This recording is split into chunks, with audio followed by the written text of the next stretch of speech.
Okay, well, thank you very much, Amir. And I'd like to start by thanking the organizers for inviting me here. It's a very great pleasure to be here. It's my first time in Luxembourg where I've actually got off a train. Many times going through, first time coming in. But anyway, today what I'm going to talk about is how we use inpainting in electron microscopy and what we can do with that to overcome a lot of the hardware challenges that exist with electron microscopes. So I thought I'd start by talking a little bit about electron microscopy. To this community, I'm coming in as a physical scientist who spent many years designing hardware and very little time working on things related to the mathematics of image processing. And so the process of what's involved in microscopes has really evolved over the years. These are the microscopes that we typically are using in the University of Liverpool at the moment. The one on the left is an aberration corrected microscope, 200 kilovolts, sort of base instrument now for electron microscopy. I say base instrument, but it'll cost you £3 million to buy a microscope to do that. The new microscope in the middle, aberration corrected, again, 300 kV microscope. That one comes in at £5 million. The fib on the right here is something where you use electron beams and ion beams to get images, to cut samples, to go through the whole process of making things that goes into the bigger microscopes. That one will cost you only £3 million. And then at the top is a project that we're doing jointly between Liverpool and a few other partners, working on building an ultrafast femtosecond megavolt microscope. That one, the picture there is from a similar system in Slack, and that one only costs £130 million. So there's a lot of hardware development that comes into electron microscopy. Now, most of the methods that I'm going to talk about today are related to scanning microscopes. And in terms of, let me see if I can get the mouse on here. Yeah, okay. That's the easiest thing. Can you see that arrow just about, everyone? Yeah, okay. So I'm going to talk about scanning electron microscopy, scanning electrons, scanning transmission, scanning probe microscopes. They all work essentially the same way. So the way electron microscope works to get high resolution is that the lenses that we use are typically designed to focus the beam down to the smallest dimension that you can come to. Now, this is very similar to what you would use in a magnifying glass if you would like to start a fire. So you focus an image of the sun with a magnifying glass down to a spot. You increase the energy into that spot. That's exactly what's happening in an electron microscope. We're using these lenses to focus the electron beam down to a very small spot. Now, the spot size that we can get is typically now about half an angstrom in size. So this is smaller than a hydrogen atom in terms of the size of the beam. So when we start to look at materials and see what happens, we're going to this case where we're scanning the beam over the specimen. It's atomic resolution that we're aiming for. As long as the spacing between the atoms, sorry, the mouse doesn't move directly, so we'll go through that. As long as the spacing between the atoms is bigger than the probe size, we'll get atomic resolution imaging. So the way we build up images is we scan the beam across the specimen. We collect the signal in various detectors. The main one that we use is a high-angle annular dark field detector. This is essentially the classic physics experiment for Rutherford scattering, where Rutherford fired alpha particles at gold foil. Some of them bounced back, and that proved that there was a nucleus. This is exactly the same thing that happens here. When the electrons interact with the nucleus, then we effectively get scattering to high angles. And so we get an atomic resolution image where we get what is called Z contrast or Z contrast, which means the scattering is proportional to the atomic number. There are other things we can do as well. We can do different types of imaging. We can do X-ray spectroscopy. We can do energy loss spectroscopy. These are the images that we get out. This is the Z contrast image. This is essentially a grain boundary in strontium titanate. You can see the strontium atoms as being the highest scatterers, titanium as the less. And there where you have these dark areas, that's where the oxygen atoms are going to sit. But we can also stop the beam wherever we like. We can take an energy loss spectrum. When we do that, we get the bonding that comes out. So in terms of what we're trying to do in electron microscopy, we're trying to get a picture of every defect, where every atom sits, what the chemistry of the interaction is, how that works. And then when we try and do dynamics, whether you put something under stress because it's in a structure, whether it's in the latest semiconductor device, whether it's the newest battery, whether it's a photocell, what we're trying to understand is how everything moves around so that the process is under control at all stages. Now, electron microscopy is used in pretty much most of material science and structural biology.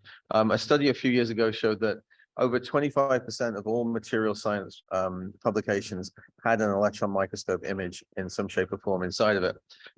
But the problem is with the beam, and this is what happens to a sample. This is a biological sample in cryo-EM. This is what happens. Effectively, you damage the things that you're looking at. And this is not surprising. If you think about the example that I gave of focusing using magnifying glass to focus the sun down onto something, usually you set fire to whatever it is that you focus that spot down to. And the same thing really happens in electron microscopy. Beam damage limits everything. At this point, those very expensive microscopes that I showed are not the things that limit the resolution that we get. They're capable of getting very, very high resolution, better than half an angstrom in terms of the spatial resolution. The problem is that everything is limited by the sample.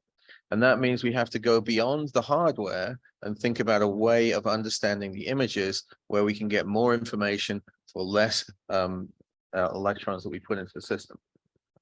And this is really the idea about using computational imaging methods, is that we want to get away with lower electron doses to give us more information.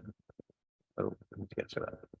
Okay, so let's think about what the traditional workflow is in electron microscopy and how we might go about doing that. Well, typically what you have to do is you start off, you have to make a sample, put it in the microscope, have to align the microscope. This can take quite a long time to do if you're not expert. Typically, it takes about 1.5 years to teach a graduate student to be an expert on one of these high resolution microscopes. So that's part of it. You then acquire an image. Typically, you'll take one image. It's not going to be the best image. You'll take a lot more images. So you're basically going to take more and more images to increase your precision. When you get your precision, you then might use something like some simulations. These can be first principles condensed matter theory simulations. They can be image simulations, something to help you increase the precision of your results.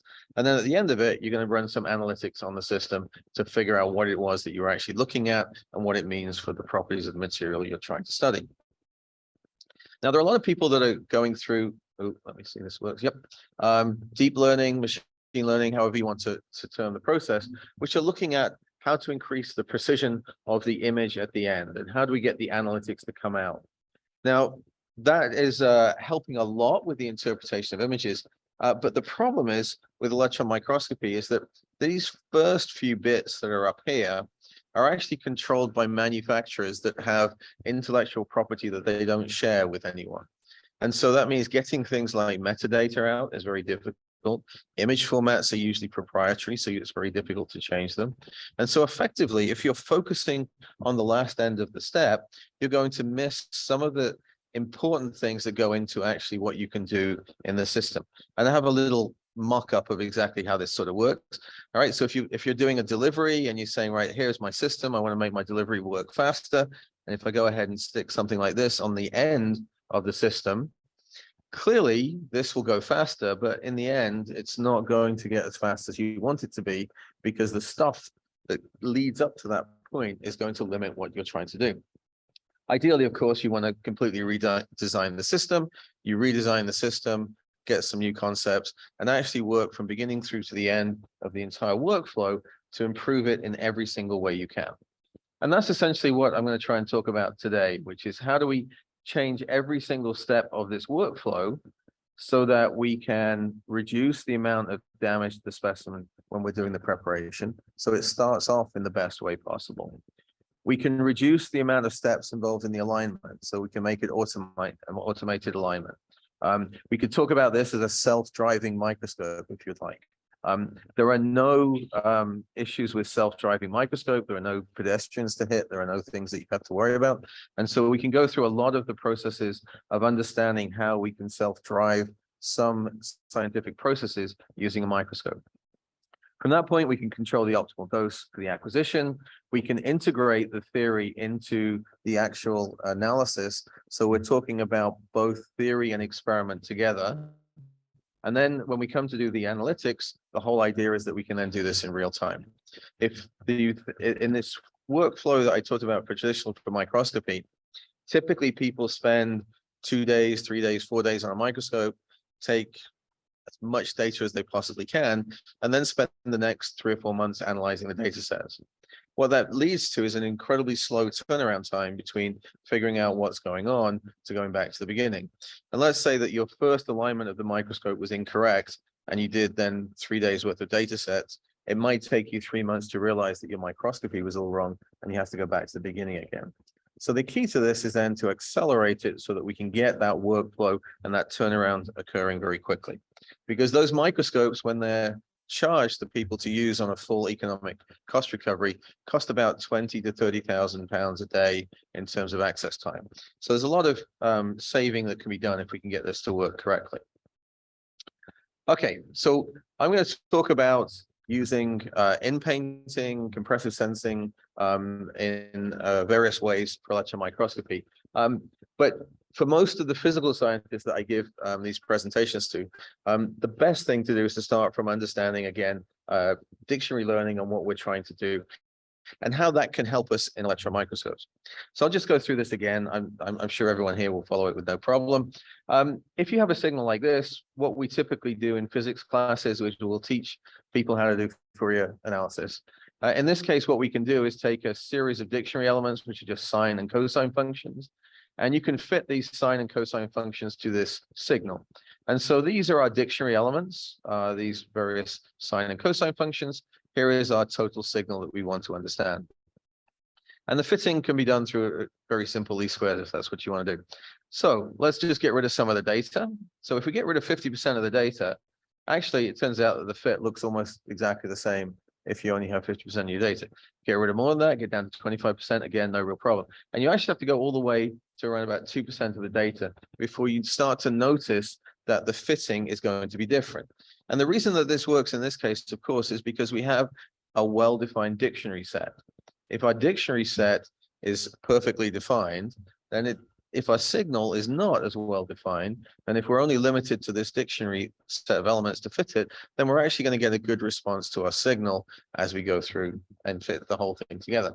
So if we get the whole thing sorted out correctly with the correct dictionary, we should be able to get rid of most of our data that we're acquiring, and that will allow us to get reconstructions with much lower dose. Because, as I said, most of them are a scanned approach to the imaging. So if we're going to do the scan, if we get rid of 1% of the data, we're only taking 1 out of every 10 pixels in our analysis. And that means our dose into the sample goes down significantly, which means our damage goes down. And I'll show in a minute how we can prove that's actually the case. Right now, this obviously transfers into 2D images. And actually, as I'll go through in a little while, it transfers into higher dimensional images as well. You go through the idea of making the patches. You go through the process of how do you fit together, and you go through the analysis to decide how many dictionary elements you need, how much they should go together, what quality of dictionary you need to go through that process. Now, in all of the ones that I'm going to be showing here, the idea behind the electron microscopy analysis that we're doing is to actually get away with no loss of information. So the process that we're trying to accomplish is to not have any degradation in the spatial resolution, the temporal resolution of what we're looking at. Now, that doesn't mean that there aren't applications where you would want to do that. In some cases, you would actually don't care so much about one type of the resolution. And so you can actually cut some corners in the way you do it. But in the examples I'm going to show, the idea is that we're not going to lose any spatial resolution in our signal as we go through. Okay, the other part of this, which is important for people who make microscopes, is, again, if we take more pictures of Monument Valley compared to that first one that I showed, if you get a dictionary that works for a particular set of images or a particular process of images, then you can start thinking about how you would tailor a microscope to learn how to do material science in one particular area. Now, for us at the University of Liverpool, we run a very general facility. We have people coming with different samples, different types of things all the time. But one of the biggest uses for electron microscopy is actually in structural biology. Another big use is actually in semiconductor fab lines, where they're looking at essentially exactly the same sample every single minute of every single day. And in that case, you can start thinking about how can you make that a lot more efficient if you can get the perfect dictionary for understanding those particular systems and processes. And there, the damage that's caused by the electron beam is by far and away the most limiting part of the analysis being performed. Okay, so in this process, you know, the idea that we can talk about is various forms of compressive sensing. I'm not going to go into the compressive sensing side of things so much because that's more useful for TM. A lot of the same arguments apply for that. What I'm going to really focus on today is the in-painting side of it, which is essentially just that we're going to take fewer and fewer pixels. And the reason for that, again, as I said, is that what we're interested in is a scanned technique. In a scan technique, if you can get rid of the number of pixels, everything becomes a lot easier to do the analysis. So let me just show you an example before I go on to the rest of the discussion. So this is the first example that was done for compressive sensing. It's an experiment that was done at the UK Superstem, which is a national facility in the UK. The image on the left is the fully sampled image. The image on the right is after it's gone through BPFA in terms of the processing side of it. So if I start the movie, to start with, when you do the in-painting, you effectively just end up with a denoising approach. You can already see there are cases where you start to get damage in the fully acquired image. You can see these bits here. But when we go over to about 1% of the pixels, now this is the reconstruction that's coming from each individual image. I should also say at this point that we're not looking at using a training set and doing a learning process and then getting the reconstruction. These are the dictionaries that are acquired using BPFA from each individual image, and then they're reconstructed to form the atomic resolution image. Now you can see here that not all of the reconstructions come out the same way. Some of them are better than others. This depends on obviously the sampling that goes into a particular system.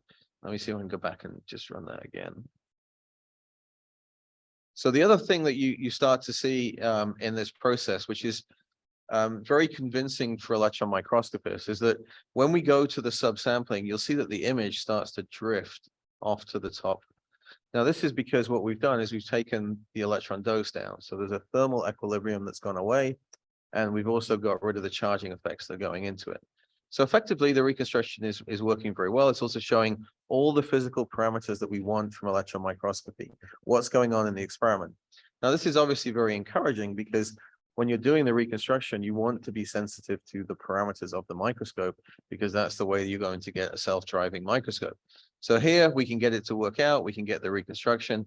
Again, this is a high angle annular dark field or Z contrast, Z contrast image. You can see the heavier elements. You can see the light elements. It all comes out pretty quickly and very nicely after about 1% of the data. Now, this was the first experiment that we did. It was about 2016 or 2017, going through the process and looking at the reconstruction. Now, it looks like it's great that this is an image and it's a movie that's being shown, but each of those images took several hours to acquire and took several days to process the reconstruction. And then we're all put together. What I'm going to talk about as we go through here is the way that we've managed to speed all of this up so we can get to the point of having live image reconstruction using BPFA at the moment. Okay, so before I go to that, let me just also talk a little bit about the beam effect. Essentially, electron microscopists have known for many years that the beam is the problem. They tend to ignore it if they can get away with it, because if you know it's a problem and it changes every experiment you do, you tend not to talk about it because you're competing against other scientists. But if we think about the process that's involved, typically the way electron microscopists have thought about beam damage is that there is a dose, a total dose, and then there is a dose rate. Now, if you've had any familiarity with radiation of any kind, whether you've had X-rays, whether you've gone on planes, you know that there's a difference between the chronic dose and the acute dose. And this is how much you can get in one go and how much you can get over the course of a lifetime. This is essentially the same in electron microscopy when we talk about specimens. There's a limit to how much you can get in one go and how quickly you can get it. That does a certain amount of damage, but then that can heal, and then you can get another dose of going after it. So effectively, we have to worry about the total dose, and we have to worry about the total dose rate. Now, what's come out of these experiments doing the compressive sensing and the in-painting is the fact that what also happens when you do these images is you have the amount of beam that's in every probe, but you also get an overlap between the diffusion profiles in the sample. And this means that the damage is diffusing. So if you're doing a scanned image, the damage you're creating in the first pixel is diffusing into the place of the second pixel to the third pixel. So you're always tracking damage through the diffusion, and that's increasing things. The best way to do it, to get around it, is to jump as far as you can to outrun the damage. So that's what we can do. Mathematically, you can show, and this is work that Amir has been doing, you can show that effectively it's the best way of doing electron microscopy is to go through and having a small probe and have it jump by larger distances. When we go through the process of what the damage looks like, you can see compared to a regular image, we get down to a small fraction of the dose, and the smaller the sampling ratio goes, the better off we are in terms of our images. So effectively, if we could get down further and further, then we're going to have better and better control over our image. Obviously, if we get down further and further, the reconstruction becomes more of an issue, and that's something that we are always interested in figuring out how to do better. And you can demonstrate the patterns, and these are actually things that again Amir has done to show that how you design the interaction and how you go through that process, because you can see there are spots in various locations where the damage is not as high, and that's because of the order and the spacing of the scan positions going through. So if we design the scan perfectly in terms of the way to do it based on the diffusion coefficient of the damage in the system, we can effectively get a higher resolution image to come out for a lower damage threshold going into it. And this, I think, is one of the cases where you are using physical processes to design what you want to do from computational imaging. We're essentially saying the physics and the chemistry of the diffusion of defects in a real material is actually setting the limits for where we want to use our computational sensing and how we can overcome that. Now, of course, the part of overcoming it means you also have a way of measuring it. And effectively, all of the damage thresholds that exist in the world and understanding what radiation does with materials is based upon what happens in water. And the reason for that is because we are mostly made of water. And so effectively, when people do medical physics and understand radiation damage, they do it on water because humans don't like to be irradiated. So effectively, much of the physics and chemistry we know about radiation damage is just related to water. When you put organic molecules into water, like you create a human, then it changes the damage threshold. But actually, by using computational approaches here, we can actually measure the threshold. We can change the scan positions, measure the damage, understand what the fusion processes are, understand what the particles that are being created. And so effectively, we're opening up a new area of science using this approach. So mathematically, the reconstruction, and this is not the bit that I particularly understand very well, so I'm not going to go into it too much detail. I'm just going to say that what we're using is BPFA to do the reconstructions. And the reason for that is because we can use a subsample dictionary to get a good reconstruction. So it's not the only way that we could do this. There are plenty of ways that we could. This is the way we choose for that reason. Now, the approach that we've gone through and the design over the last few years is really just to find the best way of getting the fast reconstruction. And unfortunately, the person who did all this, Jack Wells, just had to leave, was unable to take part in the rest of the conference. But effectively, this is the approach that he's been working on. This is all related into a software package that we're going to release at the big microscopy conference in a few months. But the idea is, and everything I'll talk about going forward from here, is to make it as quick as possible in terms of the reconstructions. Okay, so using the approach that Jack has sorted out with software, here are the sort of standard reconstructions. You can see we can check the statistics of how quickly it's working. We can check the quality of the reconstruction. We can use color images, so you can do hyperspectral reconstructions. You can go ahead and test on standard subsampled images that we can acquire. We can change the dictionary, we can measure the dictionary, we can see the changes that are going into that, and this is sort of the element that has most of the noise in it. And we can do the reconstruction. In this case, get about 3 frames per second in terms of what the reconstruction will work out. Now, the most recent result is actually using a microscope to do this. And here is a result that we got from the Rosalind Franklin Institute a couple of weeks ago. Here is, I think, a 25% subsampled image. This is the dictionary that's created from that, and this is the reconstruction showing the atomic resolution image coming out of it. Now, this is actually a spacing between, there are two atoms here in this dumbbell looking thing. This is silicon dumbbell. The spacing between these atoms is actually 1.3 angstroms. So the resolution is coming in. You can see in the subsampled image, we can change focus, we can change position, we can change magnification. What's going on here is we also get contamination. So we have a problem with the microscope that's changing the contrast. But all of that we can cope with using the subsampled image and getting a reconstruction that's working on the order of 10 or so frames per second. So we're not quite at video rate yet, but we're very close to that. This is the kind of thing that a practical microscope could work with. And now you see the dumbbells really clearly. We can go through and do a reconstruction and get images, in this case with 25% of the scan, but it works all the way down to 10% and even lower using BPFA. And then that obviously changes our dose and gives us a much easier signal to deal with. So the next question comes up when we go through this is, what is the importance of the dictionary? Now, this may not be a big issue to the audience here. It's an incredibly large issue to electron microscopists. If you talk to anyone, any physical scientist who does any form of microscopy, and you say you're going to use any form of image modification, they think you're lying before you even start. And so going through and understanding how things change when you use different approaches to get the reconstruction is a very key factor in terms of getting buy-in from the local community. So what we did here was take one of the images from a data set. This is an atomic resolution image. The University of Warwick is actually, if anyone else is interested in looking at electron microscopy, the University of Warwick has a database where they have a lot of atomic resolution images. One image there and one image from Barbara here, and just go through. You take the dictionary, obviously the dictionaries look completely different. The important bit about this, of course, is that the atomic resolution image dictionary is basically circles and Barbara is basically lines.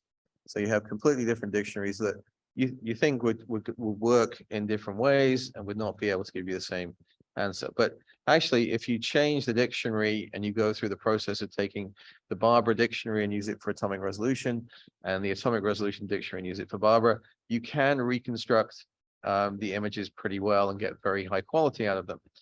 And this sort of going here just shows, oops, can I get this to work? This shows that you can use lines to get a circle, and it just depends how many dictionary elements you use to do it. So effectively what this is basically saying is you could use a lot of different dictionaries to create your image reconstruction, but it gets more and more complicated to do it the further away your dictionary is from the real dictionary that you need to get that reconstruction, or the best dictionary, right? We can use lines to create circles, but you need more dictionary elements to do that. That means the processing is a little bit more complicated. That means the timing is a lot longer.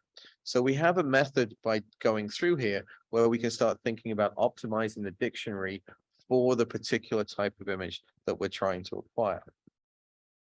And this is actually just going through some of the dynamics of this.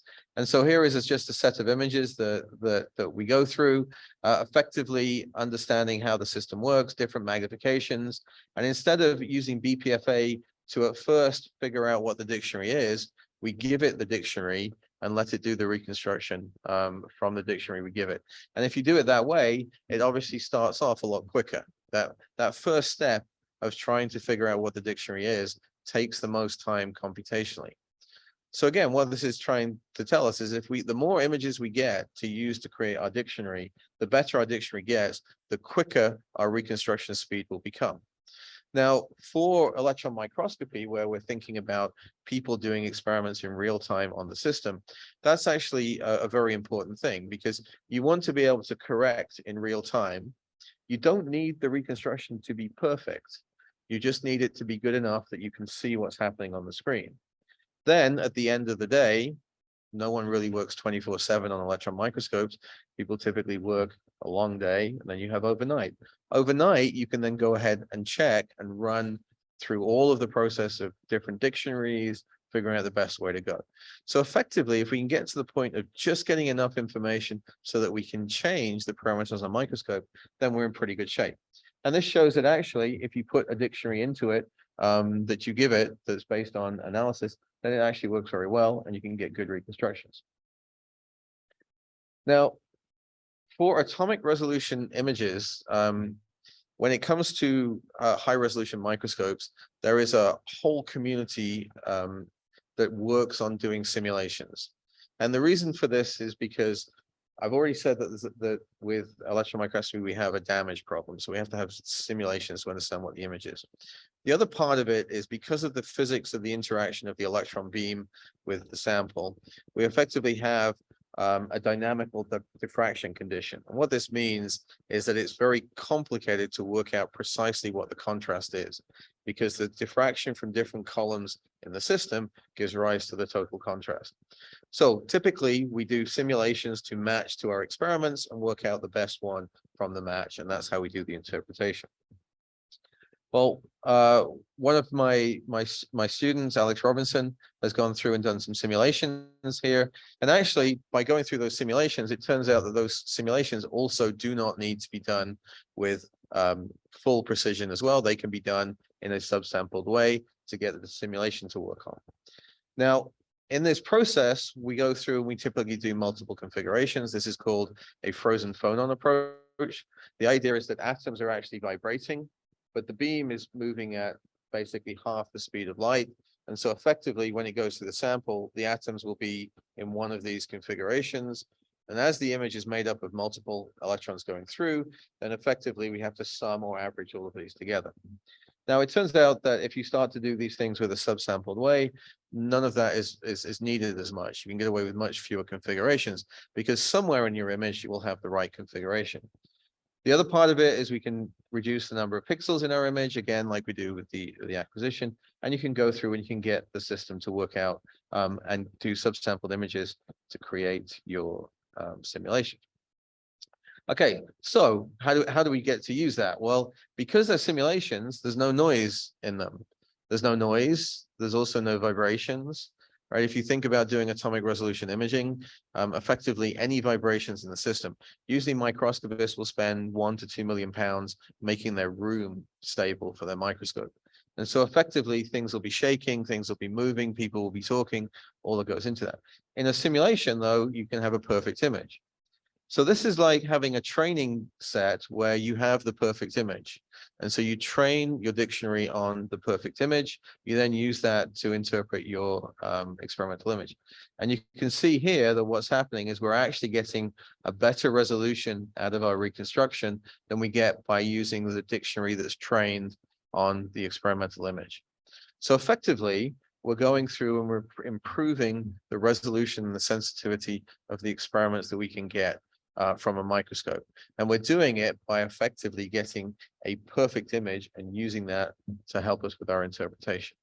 Now, in terms of the simulation side of it, simulations are now very, very well advanced for both the density functional theory, molecular dynamics.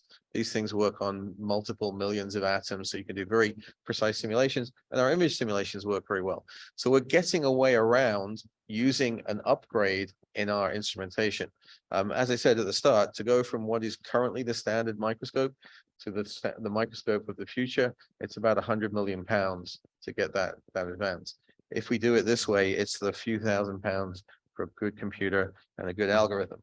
So there are lots of better ways of doing electron microscopy using these kinds of approaches. Another thing that we can do on dictionary transfer is look at hyperspectral images. Electron microscopes have all kinds of different detectors hanging off them. You have different interactions that take place. Some of the images have high cross-section, so you get a lot of signal. Some of the images, which are usually the most important ones, have low cross-section, so you get lots of noisy images. Here is one example from an SEM. In the SEM, you can see a backscattered image, which has very high quality. This is an EDS map, so this is looking at the aluminum side of it, which is the aluminum. If you go up in magnification, you see an image that looks like this, and this looks like a subsampled image. And the reason it looks like that is because effectively the cross-section is so low for scattering that at some parts of the image, you get no signal coming in. But if it looks like a subsampled image, then we should be able to do a reconstruction of that to get a fully sampled image. Now, if we take our dictionary from this image, which has the same structure, has the same interactions, then we should be able to get a reconstruction that has much higher quality. So this is our backscattered electron image. This is our dictionary. This is our EDS map that we can get from the system. And this is the reconstruction that we get coming out. And you can see that you've actually got a lot of the information that's in this very high resolution image that's actually transferred through the dictionary into the EDS map. So we're now, in fact, talking about getting almost different types of contrast out of our electron microscope. For years, we've had contrast that's been limited by particular signals. Now we're merging those signals to get things that come together and give more information.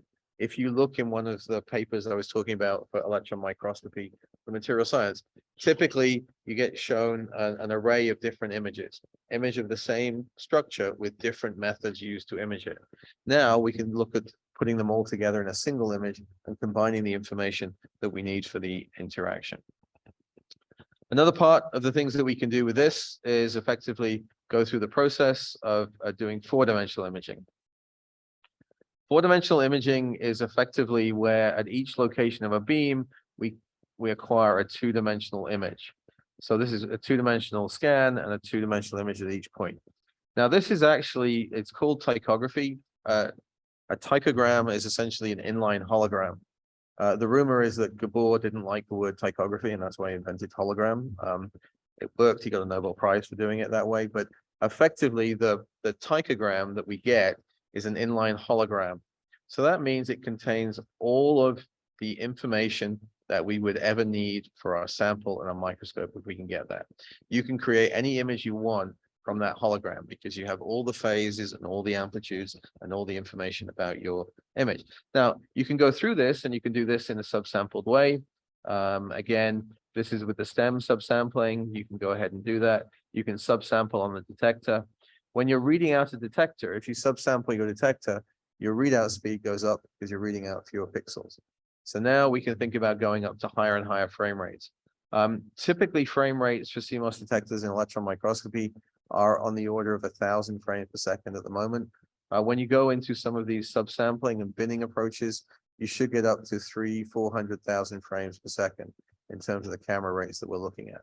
Now, these aren't cheap cameras. The cheapest of them is probably about 300,000 or 400,000 pounds. The most expensive is probably about 2 million pounds that you can get this. But 400,000 frames per second means you can start to look at individual atom motions. So you can start to see atom diffusion. So very important for a lot of the physics and chemistry of modern devices. So this is, again, work done by Alex Robinson. You go through this process and you can subsample the diffraction patterns, you can subsample on system, and you can reduce the data sets by a factor of 1,000. When you look at the way people do tychography at the moment with a 2 million pixel camera and do a 2 million scan, they end up with about 30 gigabytes of data when they do these scans. They can't even transfer it off their computer to do the analysis. There's so much data that's involved in this. When you go through this way, you're talking about 1,000 times less data that goes into it. So now we're talking about megabytes of data, which pretty much every computer can handle at the moment. So you go through this process. We're not making it any more or less accurate. We're just making it more efficient to be able to get the reconstructions that we want. And here is a comparison between a fully sampled image where different types of contrast that you get out of it. The contrast is not really important which one is which. It's just that, again, by going through and getting 1,000 times less data, 1,000 times quicker, we can effectively get the same reconstructions out of our in-painted data set as we get out of the full data set. And if you go to things like interfaces, here is an interface between cadmium telluride and silicon. You can see the silicon dumbbells of atoms that are here. You can see cadmium telluride dumbbells of atoms are here. And you can see a very complex interface here between the two.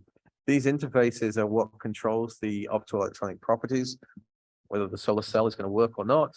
And here we can work out what the atomic structure is going to be. We can work out what the charge of the interface is going to be, which affects the transfer of electrons, efficiency of solar cells and all of that, all using these much quicker ways of doing the images. And at the moment, it takes people hours to acquire a data set and days to reconstruct it. Here, when you go through and you just look at the speed up, it should be able to get a few frames per second at a 4D imaging. We should also be able to do the reconstruction in a few minutes, which means you get direct feedback, direct answers coming out of the system. Microscopes become a lot more productive under those conditions. Another part that goes into this for the analytics is that you don't actually even need to inpaint for a lot of these things. A lot of the things that go into the video rate that you get the whole system to come out from tells you when you have a change that's happening on your system. And this, of course, should make sense. If you have enough information to inpaint the full image, then you should have enough information to get your analytics from the subsampled image, because effectively you can apply the two processes simultaneously. And here is just an example of that. So this is an in-situ microscope experiment where we're looking at the charging in a battery. So there's a lithium-ion battery. We're going to see lithium deposits going down here. This is just testing with a random subsampling anywhere from 1 to 100%. And you'll see that this will start to move before your eye begins to see the deposition going here. All right, so it's moving. We can see something's happening. And now you can see the lithium depositing on the electrode. This is the reason why batteries fail. These are dendrites that are forming on one of the electrodes in a battery. And so these are things that build up every charge cycle. So after one charge cycle, the lithium doesn't fully go back into the system. It cracks your electrode, it gets dendrites, the dendrites short circuit. These are the things that are the reason why when you get on a plane, it tells you not to find your phone if it's fallen down the back of the seat. Because if you crack your phone, these things then grow quickly, you get short circuiting and your phone catches fire. So all of that is something that we can get directly out of this type of imaging now. We don't need to inpaint to be able to do it. We can actually do the analytics on the subsample system. Again, a lot less data, a lot quicker to do the analytics and to get the answer to come out. I said at the start we were going to do the whole system. How long have we got left? About 5 minutes? Yeah. I was going to do the whole system from specimen preparation. Here is a cryofib of a biological sample. This is work that done by Danny Nichols in my group. Here the idea is that this is a biological sample. The way that they do large area imaging in biology is they cut a section, they image, they cut, they image, they cut, they image. Again, the cutting and the imaging takes a long time, but if you cut out the number of pixels, here you can see the reconstruction is denoised as well. So it has higher contrast than the actual acquisition, and you get much quicker analysis with much less beam damage. There are many ways you can do this. I'm running out of time, so I apologize, Danny, for skipping through this quickly. There are many ways to do the reconstruction. There's many ways to go through it. Increase the data set that's coming out. You get this three-dimensional data set, and the process comes together. There is 4D imaging in SEM as well when you make samples. This is something called EBSD, or electron backscattered diffraction. This is a work done by Zoe Broad. The idea here is that, again, you're taking a scanned image, you create these diffraction patterns. These diffraction patterns tell you what the orientation of the crystal is, and so you get an orientation map. So you can see how the alloys are made, whether you have defects, what the strength of the system is likely to be. These are very good for mechanical properties determinations. Now, when you go through the whole process, you can actually go through and you can either index and reconstruct, or you can go and get maps that look like this. Again, very high quality maps, or you can inpaint the missing system. I think I've got that the right way around. Maybe it's the other way around. You can either fill in the maps, or you can do the reconstruction and then just do an inpainting to the response. Either way you go through that process, you effectively get the same result. You get very high quality images out of a very low sampling. Now, when it comes to maps like this, everyone wants to look at big alloys and large areas. The biggest systems for both biology and for the material science here talk about 100 million pixels, and they're moving to bigger and more pixels. 100 million pixel image can take several hours to acquire, even if you're going as fast as the system will possibly go. Obviously, if you get rid of 1,000 times the data set to go through that, So you need less than 1 million pixels to go through and get the whole same information. You're going to be able to go a lot faster in those reconstructions. You can then start thinking about real-time corrosion experiments, looking at how things corrode, oxidation experiments, why things go wrong when they're exposed to air, things like batteries, when the batteries are exposed to air, how do dendrites form? All of this comes out incredibly quickly. And again, that's just another result showing that. The quality is above the threshold defined by the community. Again, you get down to about 2% before you run into problems in terms of the quality of the data. So I'll just finish off with thinking about the Rudy system.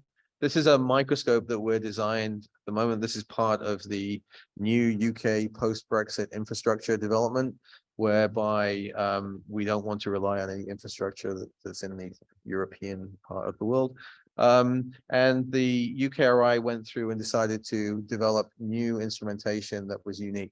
So one of the things that we proposed was this ultrafast system. To get ultrafast, which is femtosecond time resolution, you need to really go up to megavolt energy. So the microscopes that we have, regular microscopes, about 200, 300 kV. The MEV system is somewhere between 2 and 4 MeV. So this is a very high voltage, very big system. You can see it up here. And the change that we're trying to do is this is a system that's designed for diffraction, put lenses, put detectors, put in situ stages, and you can get a lot of things that will be much better in terms of the results.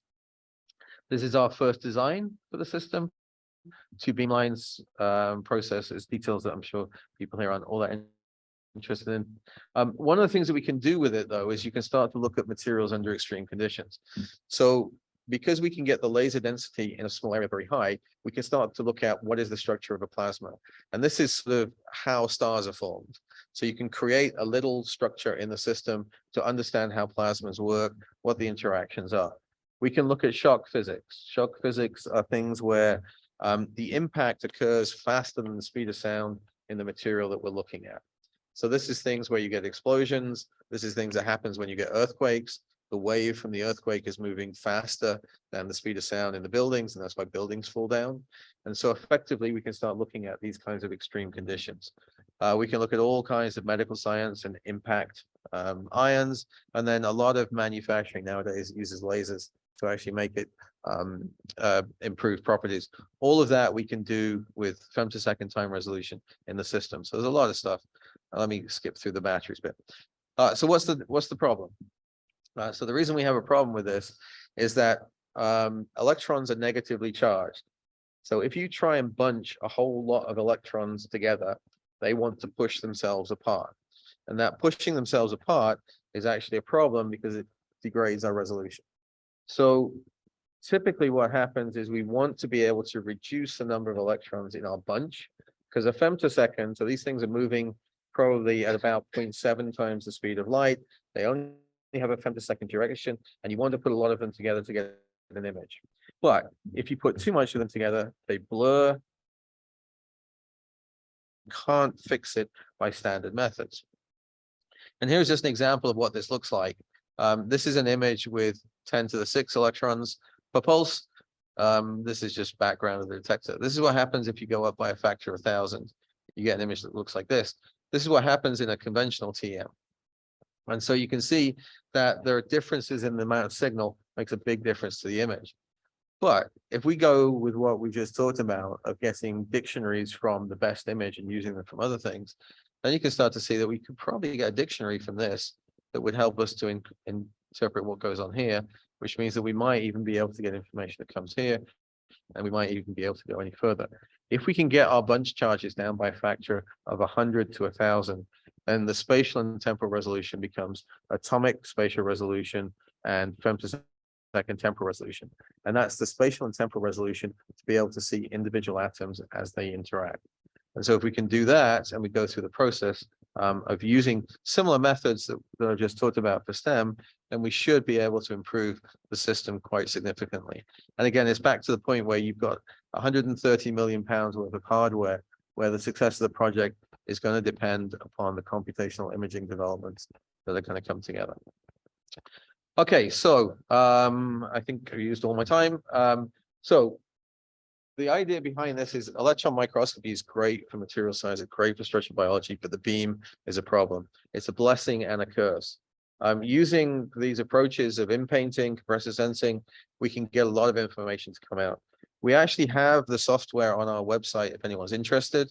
You can download this from our microscopy center. It's not the most advanced code. It doesn't have the speed up, but it allows you to test some of these things. So you can test the interactions if you want. And we're beginning to install this and looking for beta testing sites for some of this going forward. A lot of people involved in this. I mentioned most of the students. There's also Manipari and Lila Mehdi at Liverpool working on things. Amir and Angus Kirkland at RFI. The cryofib was Roland Fleck's group at King's. A lot of this was done at PNL in the US before I moved back to the UK. Andrew Stevens did a lot of the early work in SuperStem, and then we collaborate with Oxford Instruments. And with that, I will thank you very much for your attention and take any questions you may have.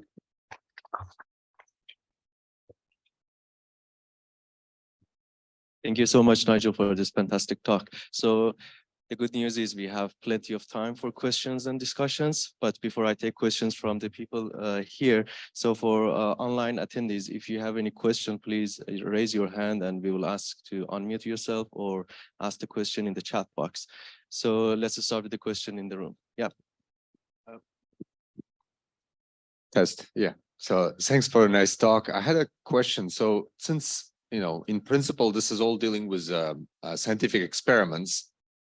Before any sample is put, how do you pre-decide or how do you think about deciding how much samples to acquire? Let's say a new sample, something you haven't seen before, somebody brings it to you, you have your software. How do you think about it? Yeah, so at the moment, the way it's done is that you would kind of know what the chemistry is. So you know the elements that were involved in it. You kind of know what people were looking for, had an interface or a defect in that. And you would just create one sample, you'd fib it out or put it in the microscope and hope that it doesn't damage before you can get the image to go through it. What we would do here is to basically say that if you know what the material is in the crystal structure, because there are only 236 possible crystal structures in the world, nothing that exceeds out of that. That's not a very big set that you have to worry about. Then you would know what the spacing is, and it's really about sampling versus spacing, right? So if you're looking for an atom at a certain size with a certain spacing, then if you have your sampling at too sparse, you'll miss the atoms and you won't be able to see it. So it's really about the resolution of your image and the number of pixels you have versus the sparsity that you use to go through that. And it actually fits on a curve that's pretty easy to go through and work out what it is. It's just really the ratio of the magnification to the sparsity.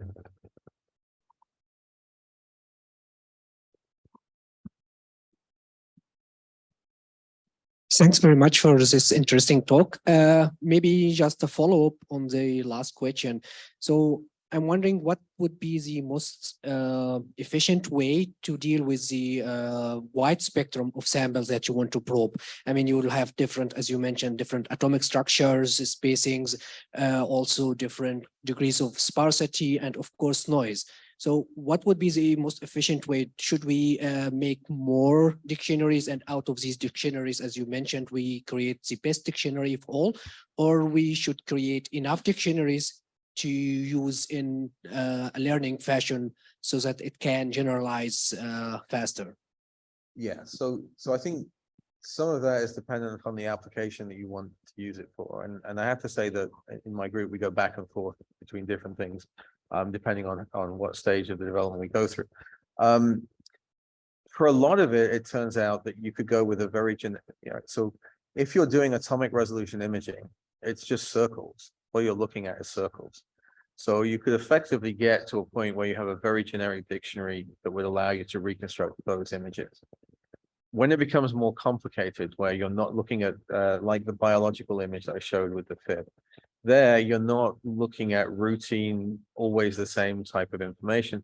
And there a dictionary that is optimized to that particular type of experiment will be more valid in terms of the speed going forward. But I think what's likely to happen is that people will develop the dictionary for their own particular applications that they would go through that. And there's a lot of financial incentive for people to do that.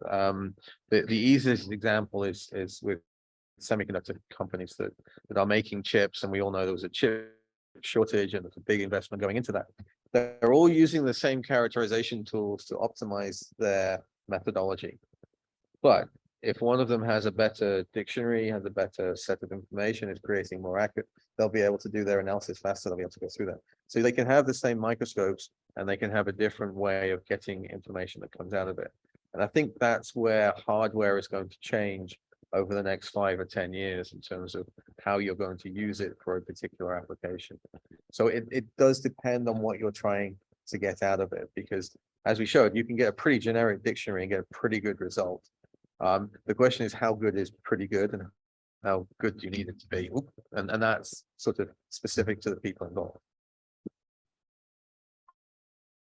We have time for another question. Thank you for the wonderful talk. So my question is following up on the previous 2 questions, sorry. So you said in your talk that having a better dictionary would allow faster and better reconstructions. Is there a metric of how good your dictionary is? I'm sure there would be one eventually. I'm not sure there is one at the moment. Do we have a metric at the moment? What we tend to do, because effectively for the atomic resolution images, which is where a lot of our research focus is, we're talking about atoms, which are circles, which the best dictionary we can get is an atomic resolution simulation, because we have no noise, no, and that's the one we use.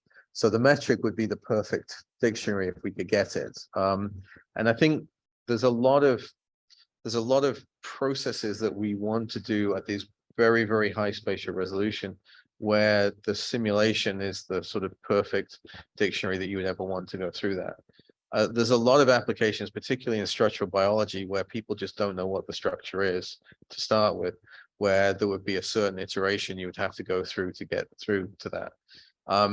You know, the sort of the rule of thumb is that a 1 angstrom resolution structure in biology is worth $10 to $20 million to a pharmaceutical company. Those are kind of like to be your metric, right? Is it a certain resolution of your reconstruction that's high enough that it's useful to the end user for the process that goes into it? And those will be final resolution things, like this system, this structure is to 1 angstrom resolution, this structure is to 5 nanometers resolution. Whatever it happens to be, that's the metric of the result rather than the dictionary itself going into it.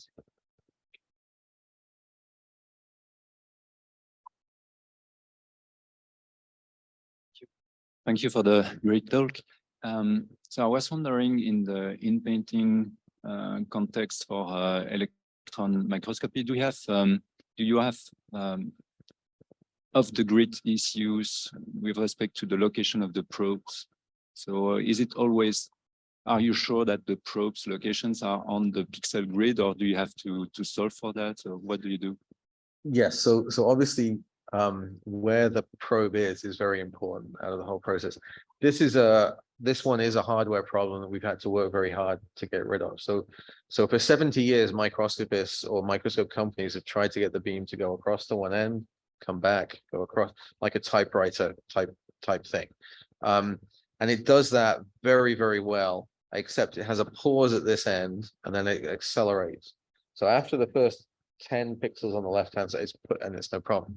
Now, if we want to do this, it becomes a very big problem to get the stability of the beam, and you very quickly, you're not in the right place, and the hysteresis in the process gets in the way. And this is just simply to move an electron beam that way, it'll go and then it'll drift, because you'll have something to go into it.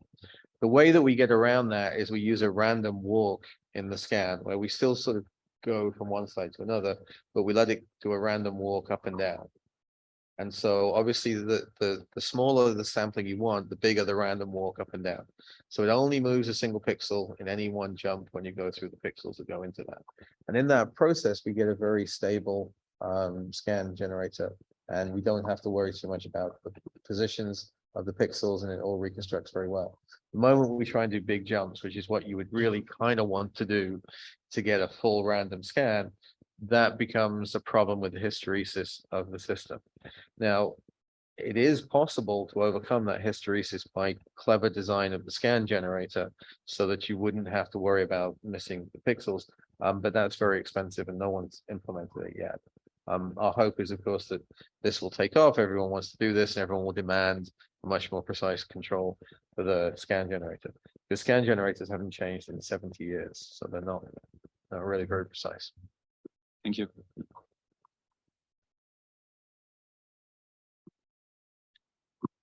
Hi, thank you. So my question is like, how do you convince traditional users that the images that you produce are actually real? Is because I found this to be quite an obstacle. So maybe you can comment on that. Yes, it is an obstacle. It is an obstacle. And it's interesting with this audience that there's two questions I usually get in normal electron microscopy. One is the first question you asked. The other one is, what happens if you miss a defect that's very important because you're subsampling? You know, and those answers are always going to be there. It's very complex. What we've done is try and go through a set of standard problems to show what's going to happen and how you go through that process. It is getting better. It was just that, you know, 20 years ago in microscopy, people overdid simulations and they went beyond the stability and they got errors coming into it. So there's a general reluctance to believe that this will work. And underneath it, it's very hard to convince a physical scientist, right? So, you know, we were all taught that we get more accurate by taking more data. And you're asking them to go the other way and say, well, actually, what we want is you just randomly take a little bit and you'll get a better answer that comes out of it. And that's a big challenge going through that process. What we, over 5-6 years I've been talking about this, is getting a little bit. I think it's that money talks. If you can produce results that somebody else doesn't get, then people are going to take it on because they're going to have to. What we've tried to do, and where, you know, I mentioned we're going through it and we're going to have a software release, is make it so that they can do what they do in microscopes, which is press a button and then they get an answer where they don't have to worry about all the math that's in there. It's just, this is the generally accepted way that you do the whole system. But it's a huge challenge to get people to take on something new. Various techniques. At the start of my career, people weren't doing atomic resolution in STEM, they were doing phase contrast imaging. It took forever to get people to transfer, but it was a step function. It's like nobody believed it, nobody believed it, nobody believed it. Now everyone believes it, and you're done. And if you're waiting for that step, you miss the step and you've got to go through. So I think we've got to push, and the step will come sooner, and it will be a step where it will go almost overnight from nobody believes it to everyone says, yeah, that's a great idea. I don't know what you're talking about. So